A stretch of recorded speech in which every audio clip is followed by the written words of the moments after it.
Hi everyone, welcome back to my channel. If you're new here, my name is Lisa. I'm an Australian expat living in Amsterdam and I have lived here for just over 3 years.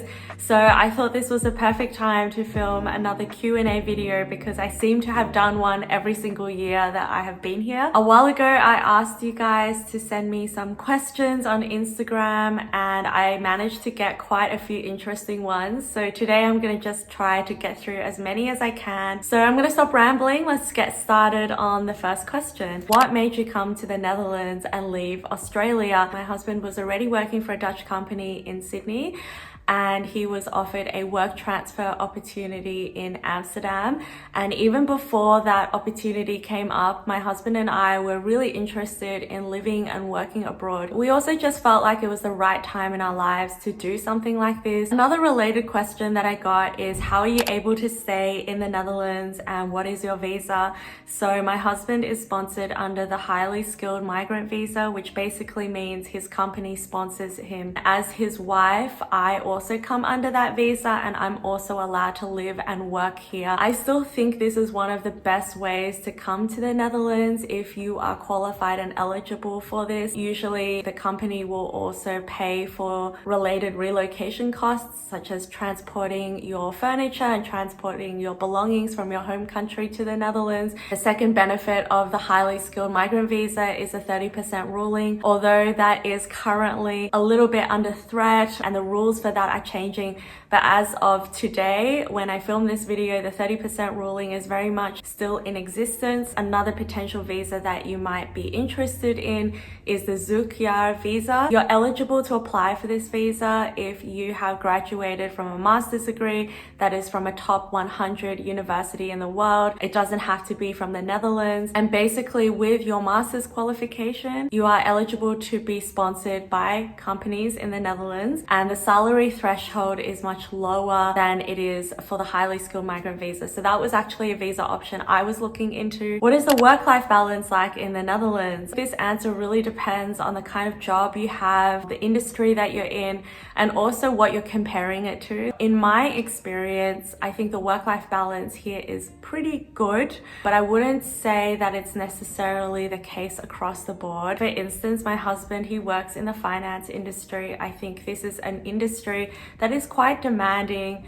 with a high workload in any country around the world, and the Netherlands is not an exception. I think my husband's work-life balance is relatively good, but he actually works longer hours here than he did in Sydney. As for me, my first job in the Netherlands was at an agency that was American owned. I worked about double the hours on a weekly basis compared to what I was doing in Australia. So my work-life balance was non-existent here. Now I have changed jobs. I work at a university and the work-life balance is much better. But again, I think most university jobs across the world are generally a little bit more chilled out than, say, an agency or a commercial job. I also want to relate this question back to the other question about visas, because I do think that plays a role in how much energy you put into your work and how much of a priority work is in your life. I do personally think that being on a highly skilled migrant visa, it puts a unique form of pressure on international workers because you know that your livelihood is tied to your job performance. And in my husband's case, I come under this visa. So if for some reason something happens with that job, it's not only his livelihood that gets affected, it's also my livelihood. And essentially without this visa, we would have to either try to find another company to sponsor him, or we would have to leave the country. I think with this kind of visa, there will always be an undercurrent of instability and vulnerability. Personally, I do feel that people on these kind of visas, they do, whether it be consciously or subconsciously, they do put in more hours in their day-to-day job because they know at the back of their minds that their livelihoods are tied to their work visa. What is it like to be Asian in the Netherlands? Have you experienced racism or discrimination? Thank you so much to whoever it was who submitted this question. Something I thought about a lot before moving here. It's very, very valid. At the end of the day, there are things that I have to worry about or think about on a day-to-day basis that my white friends simply would never need to think about. And that is the case no matter where I am, right? It was the case when I was in Australia.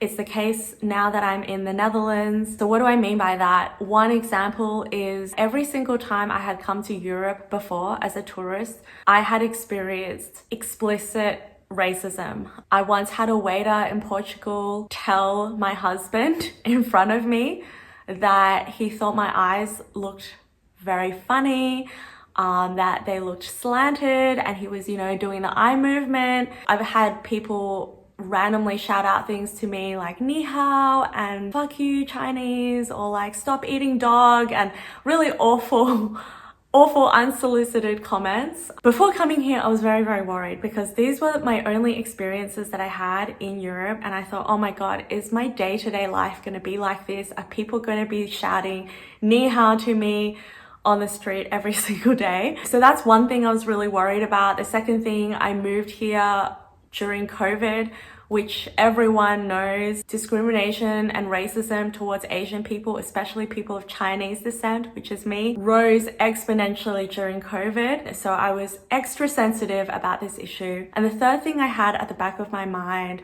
was just kind of how my appearance and how my surname might influence my ability to get a job here. So for instance, I am a native English speaker. I feel like, if you were to look at me and my face, people wouldn't believe that about me, because native English speaker in most people's minds is a white person. And the irony is I was pretty much like the top of my English class in high school. But it doesn't matter, like people always will make assumptions. I was kind of a bit worried about how this was going to play out for me in the Netherlands. Anyway, so I'm just kind of sharing some of the worries I had in case these are kind of some of the worries you have as well. So the good news is that in the 3.5 years that I've lived here, I've never experienced any outward racism or discrimination in the Netherlands, whether it be in my personal life, whether it be when I'm out and about in public, or in my professional life. And I cannot tell you how relieved I am to be able to share that with you. I have personally had a very positive experience of living here, and fingers crossed it stays that way, because I'm now feeling very comfortable and very safe to live here as a person of color. That doesn't mean that racism doesn't exist here. Of course, I'm not naive. And actually recently there was a news article that said that 1/3 of Asians in the Netherlands have experienced racism or discrimination. And this number actually increases to 50%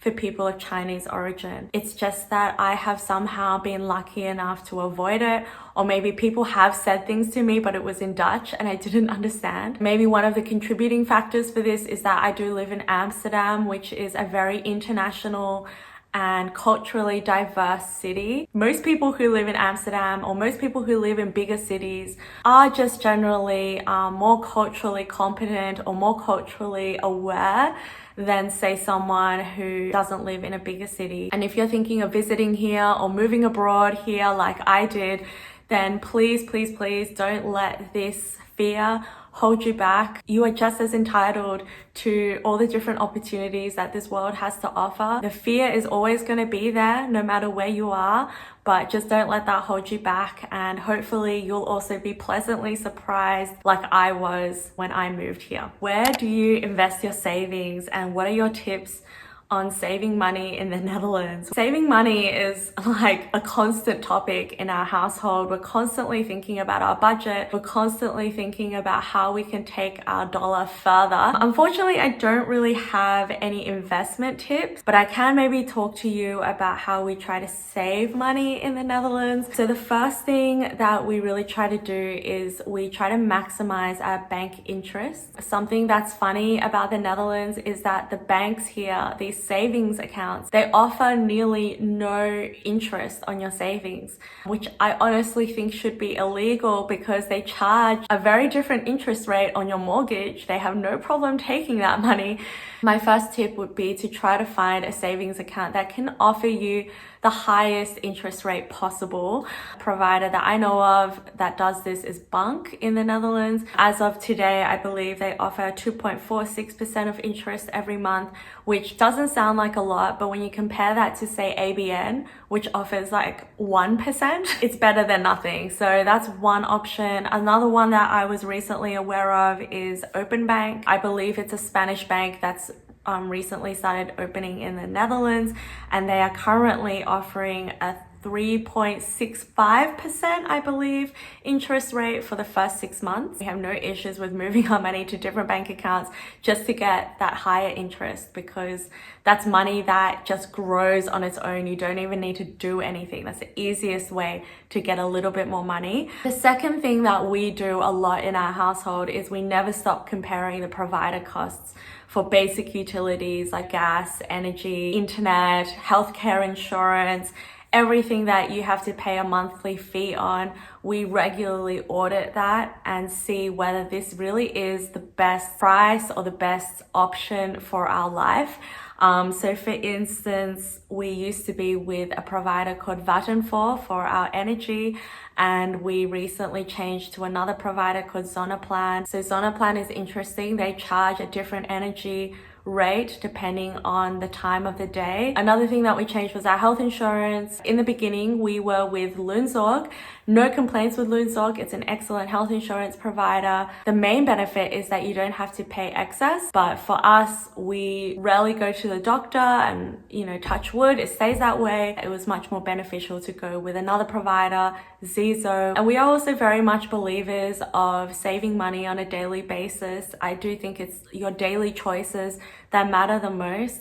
So for instance, grocery shopping is probably one of your biggest expenses. We always shop according to the weekly catalog specials. We use the app Folders.nl. I did a whole video as well on this topic on how to save money when grocery shopping. We try to not eat out more than twice a week. If we do eat out, we like to use the website The Fork. So basically on The Fork, there are a lot of participating restaurants that offer amazing discounts at different times of the day or different days of the week, sometimes up to 50% off the total bill. And we have used this quite extensively and eaten at some really nice places for a significant discount. So I definitely encourage you to check that out. And the other thing that's cool about The Fork is that every time you book a restaurant, you get points, and then you can use those points towards a free meal. We love to buy secondhand furniture wherever possible, and wherever it's sensible to do so saves you a lot of money. Furniture is one of those things that I'm very reluctant to buy brand new. It's like a car, it instantly depreciates in value the moment that it enters your home. Very much a fan of Marketplace and Facebook Marketplace. We really also audit our subscriptions. Everything that we have in our life, we audit that and think, do I actually need it right now? So for instance, the museum card, we used to have museum cards when we first arrived, and I calculated that I would have to go visit about 6 museums a year to break even.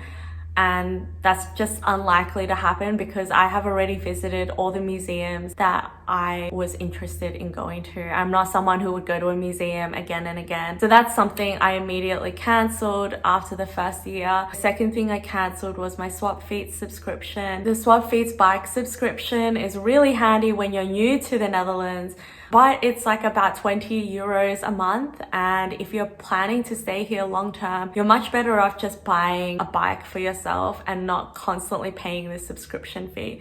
So that's also something we try to get rid of as soon as possible. Besides the climate, what was the biggest disappointment that you had in the Netherlands? I also got 2 other questions which I think links to this. So one of them was, what are some non-met progressive expectations, i.e. having to pay for a library membership? Definitely a very big disappointment. Feelings on the recent election, anti-expat sentiment, impact on your ability to feel at home and welcome. Look, I think the Netherlands definitely has a reputation around the world for being an incredibly progressive, open-minded country. I really believed in that narrative before I moved here. Until recently, I still believed in that narrative. I was very proud to live in a country that was so open-minded. I think I said this in a previous video. Recent disappointment I had was the election result, where we saw a far-right politician like Geert Wilders, I have trouble pronouncing his name, Geert Wilders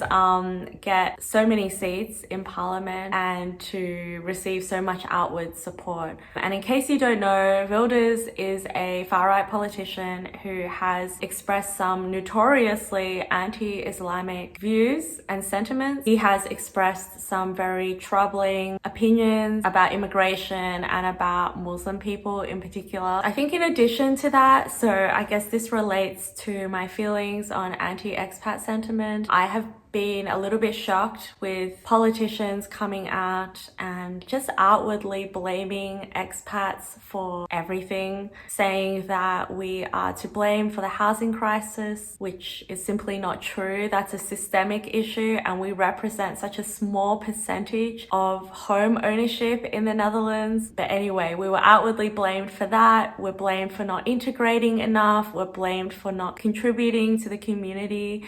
I want to say that it doesn't hurt me, but it is hurtful. I just think it's funny that people have such a negative opinion about expats.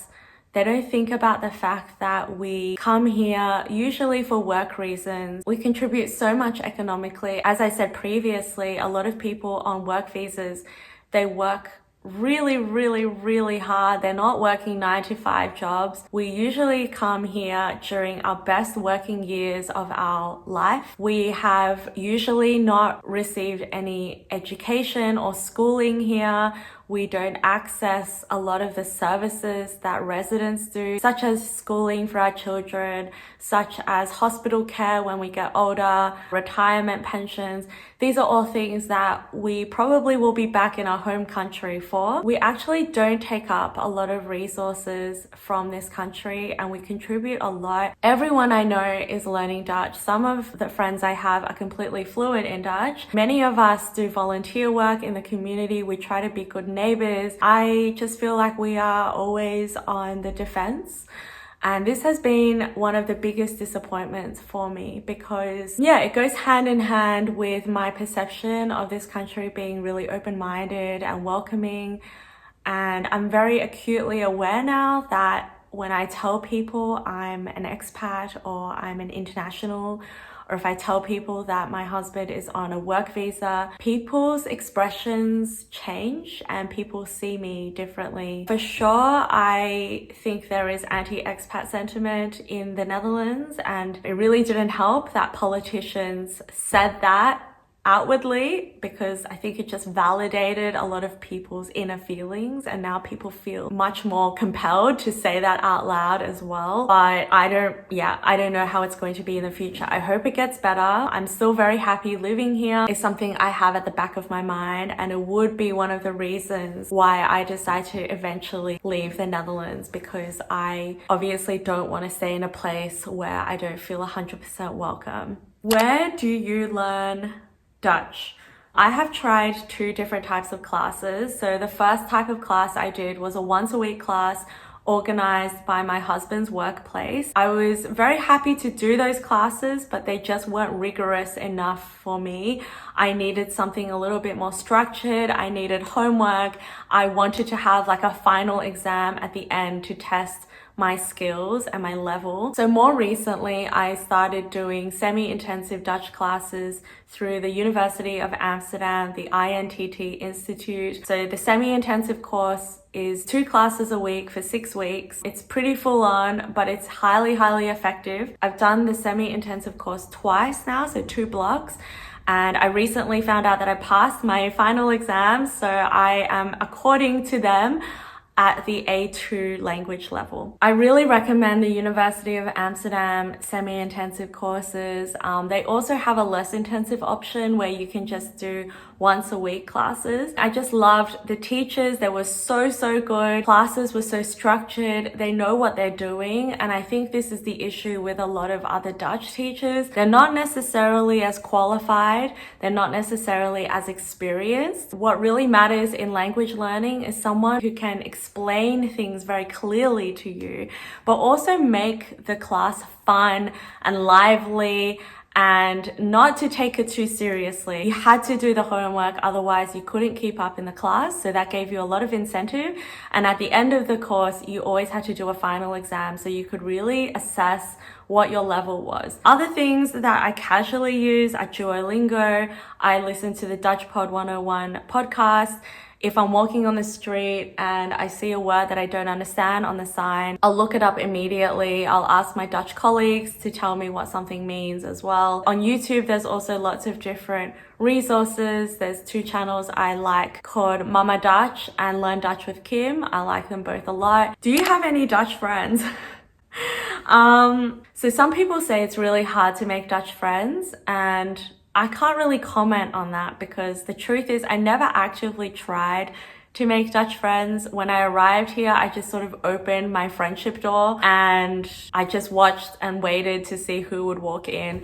And it just happened to be that the majority of people who came in through that door were not Dutch people. So I would say 99% of my friends are internationals like me. However, and this is why I was thinking about it, I do have some Dutch friends at work. These are people who I really like, I really enjoy talking to. We've talked about some really personal things in our lives. But the reason why I'm hesitant to say they're good friends is because we've never hung out outside of work. I know that's very much a Dutch thing. People here like to keep their work life and their personal life separate. But it's also a me thing because I'm also this way. I was always this way, even in Australia. I never ever hung out with my friends from work, outside of work. I only became friends with them or closer friends with them if I left that job or if I stopped working with them. I actually have been trying to maybe change that about myself because, you know, when you are an expat or when you're an international person, I do think it's really important to put yourself out there. You know, when you meet someone that you really get along with, there's no reason why you should purposely keep them at arm's length. Recently, I did invite some of my Dutch friends to a personal gathering that I'm organizing on the weekend. So yeah, I guess I'm kind of changing. And who knows, maybe after this weekend event, I will be able to say I have Dutch friends. How did you come to the decision to buy a place? So for our first apartment, we were renting under the Model B contract, which meant that we could only stay in the apartment for a maximum of 2 years. When that contract was coming to an end, we just were filled with dread with the idea of, you know, battling it out in the rental market. It's crazy competitive. And we also didn't want to be in a position where we found a place and found ourselves back on another Model B 2-year contract. We were also just really starting to get sick of not having total control of our own space and feeling that we had to go through a landlord for every single thing. So we really felt ready to move on from that stage of our lives. Please share your experience and process for buying a place in the Netherlands. I filmed a 3-part series of our experience of buying a home in the Netherlands. The first part is all about the preparation stage. The second part is all about the buying and the bidding stage. And the third part is whether or not buying is really the right decision for you based on your personality, your life circumstances, your financial circumstances, and also the things that we would have done a little bit differently if we had to do it again. So I'll leave a link down below and somewhere up there if you want to check that out. And if you still have questions about that process, feel free to leave a comment in this video or in one of those 3 videos. As someone who already has lived for a while in Amsterdam, would you say it's the best city in the Netherlands? This really depends on your personality, your values, the things you like to do, things that you don't like to do. Personally, for me, I think Amsterdam is the best city in the Netherlands. I know there's a lot of people who don't like Amsterdam, and I'll get to that later, all the downsides of living here. But there are 3 reasons why I think it's the best city for me. Firstly, on a practical level, my husband and I, we work in Amsterdam. It's usually maximum a 20-minute door-to-door commute from our home to our workplace. It means we get to sleep in more in the morning, and it also means we get to get home as early as possible in the evening. The second thing I love about Amsterdam is just the lifestyle that it offers. On the one hand, it's a small city, it's really chilled out, but on the other hand, there's always something fun to do, something cool that's happening, and that is the case every single day, every single week. all 4 seasons. There is always something cool to do. And the third thing, which I kind of already touched on, is I love how culturally diverse it is and the fact that it is an international city. And I think this last part is why a lot of local Dutch people, for instance, don't like Amsterdam, because they complain that it's too crowded, it's full of English speakers, it's full of internationals. And I can kind of understand that sentiment, but for me, that works in my favor because I love meeting people from all over the world. I'm so happy to have such an international and diverse group of friends. But as I said, there are many downsides to living here. You're more likely to live in a very noisy and small apartment, definitely more crowded than other cities. So some days I do wish I had a little bit more space. And also some people argue that living in Amsterdam doesn't give you the true Dutch experience.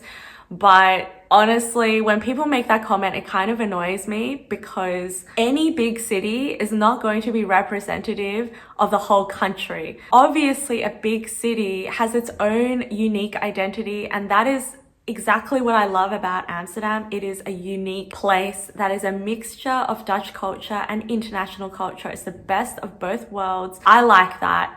Maybe you won't, but anyway, that's my opinion. Yes, I do think it's the best city in the Netherlands, and that is why we decided to stay here when we were buying a home. Why do you call yourself an expat and not an immigrant? This question just comes up again and again from people, and it often feels like an accusation rather than a well-intentioned question. And I'm really glad I had the chance to address this. So thank you to the person who asked me this. I think both of those words have been misused by different camps.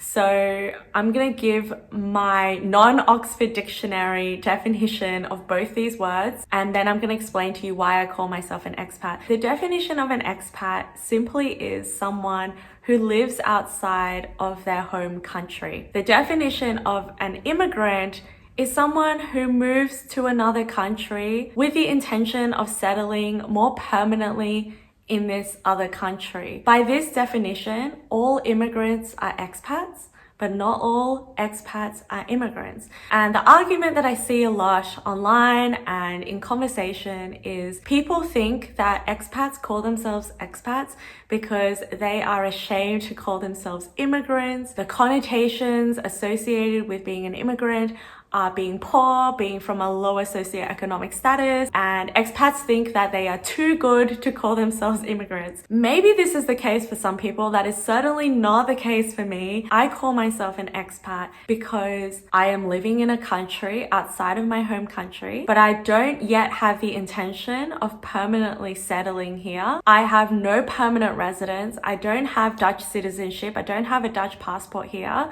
As I mentioned earlier, my existence here is completely tied to my husband's work visa, which in itself is kind of a fragile situation. If anything were to happen to that work visa, we would have to be out of the country in 3 months. How can I call myself an immigrant when my situation here is temporary by nature? Now, if I choose to stay here for the longer term, I choose to pursue permanent residency, and I choose to make this my home for good, then I have no issues with calling myself an immigrant. When I think of immigrant, I think of my parents who moved from China to Australia and did so with the intention of staying there permanently. I hope this clears it up for you. That's why I call myself an expat. I do not think that I am better than anyone else. That's all the questions that I'm going to answer today. I think the video is already running a little bit longer than expected. I hope you found this video interesting and helpful and informative. If you like this video, don't forget to give it a thumbs up before you head out the door. Make sure you leave a comment down below if you have any other questions, or if you just want to share your thoughts and feelings about anything I've said in this video. Have a nice day, and I'll see you in the next one. Bye!